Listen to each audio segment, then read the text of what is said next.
நீங்கள் அவனுக்கு மன்னித்து ஆறுதல் செய்ய வேண்டும். ஃபர்ஸ்ட் ஆயுதம் என்னது?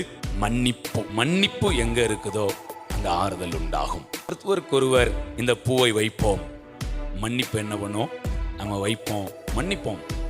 மன்னிப்பு தாங்க சாத்தானால நாம மோசம் போகாதபடிக்கு நம்மை பாதுகாக்கிற மிகப்பெரிய ஆயுதம். சர்வாயுத வர்க்கத்தில் இந்த ஆயுதம் என்ன பண்ணல, எழுதப்படல. ஆனா ஆவியானவர் தெளிவா நமக்கு பேசுறாரு.